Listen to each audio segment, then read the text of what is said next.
Yo, pag-usapan naman natin yung Game 3 sa finals nung M7. Siyempre, dahil gumagana at saka napaliwanag ko na naman to dun sa mga previous videos ko, same lang yung ibaban nung Aurora, Fanny, Hilda at saka Freya. Samantalang yung alter ego naman, to be honest, gustong gusto ko yung ginawa nila dito. Dahil hindi nga gumagana yung pagbaban nila ng Baksha at saka nung Khalid nung Game 1 at saka Game 2, sinubukan nilang i-open yun this time. Tapos, hindi rin naman pinansin ng Aurora. Pero in general, ang gusto lang talagang gawin ng alter ego dito is sirain yung flow or yung momentum, yung drop pattern na nabuo ng Aurora. Normal nating nakikita yung mga gantong strategy sa mga best of 5 at saka best of 7 na laban. Best example nito is eto.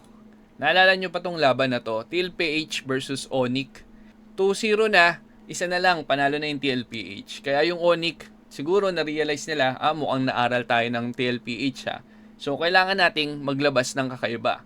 Kaya ang ginawa ng Onyx dito, naglabas sila ng Estes. Wala to sa identity ni Kiboy, pero ganun talaga sa pro scene pag best of 5 at best of 7. Pag nababasa ka na ng kalaban, kailangan mong maglabas ng kakaiba, kailangan mong mag-risk para magulo yung momentum ng kalaban nyo. At actually, nanalo nga yung Onyx sa Estes pick na to So, tingin ko, ganun din yung gustong gawin ng alter ego dito. Dahil masyado nang nababasa nung Aurora yung draft nila. Kaya gusto nilang guluhin yung drafting pattern na nabuo nung Aurora nung Game 1 at saka Game 2. Ang tingin kong naging problema lang talaga nila dito is tinarget nila si Domeng.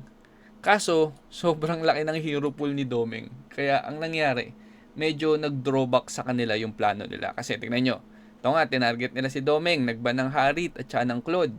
Tapos, nagban sila ng Valentina kasi gusto nga nila mag-first pick ng Grak. Dahil dyan, ang matitirang magandang gold laner na lang ngayon ay Granger o kaya yung mga fighter. Dahil magpa-first pick ng Grak yung alter ego, syempre yung Aurora, kukunin na nila yung Granger. Tapos, kukunin na din nila yung Sushin bilang top mage talaga ngayon.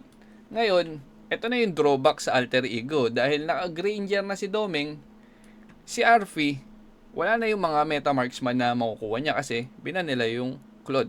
Kaya ang ending, based sa hero pool niya, ang mapipick niya na lang talaga dito is yung CC at saka yung Esmeralda.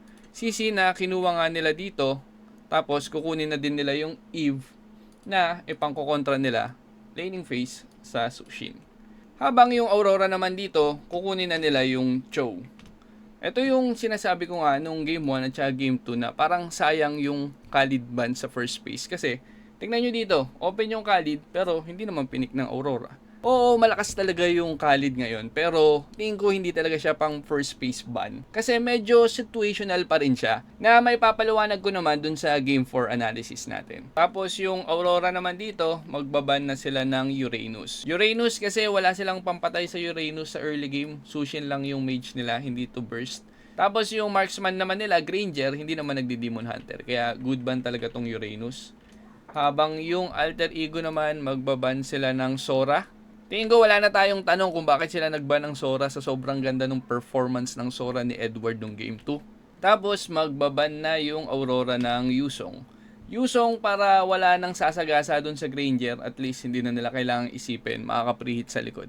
Habang yung alter ego naman, magbaban sila ng Esme kasi pwedeng counter sa Eve, tapos nakakaurat din sa CC.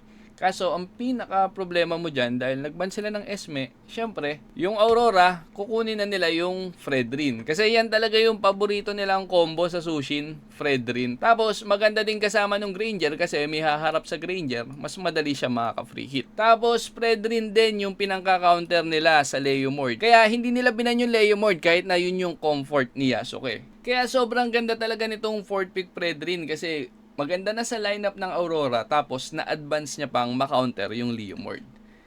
Tapos yung alter ego naman dito, syempre, pipick pa rin nila yung Leomord tapos susubukan na lang nilang gawa ng paraan yung Fredrin. Ang naisip nilang solusyon is yung Lapu-Lapu. Kasi nagkaroon din ng meta sa MPLPH last season na pinangsasagot yung Lapu-Lapu dun sa Fredrin.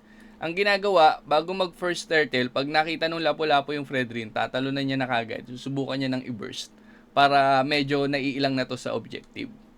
Habang yung Aurora naman dito, kukuha na sila ng Arlot. Sobrang ganda nung Arlot dito. Saan na yun? Ayan, Arlot. Sobrang ganda din nung Arlot pick dito kasi unang-una, unlista ka kay Fredrin, mabibigyan ka ng stock ni Cho, at the same time, mabibigyan ka din ng stock ni Sushin. Tapos, bukod pa dyan, dahil pwede maging XP Lapu, tapos Gold CC, or Gold Lapu, XP CC, yung Arlot, okay lang siya kalay ng Lapu, tapos okay lang din siyang kalay ng CC. So, para sa akin, sobrang gandang pick din ito. Pag-aralan na lang natin kung paano ba yung naging execution ng dalawang team.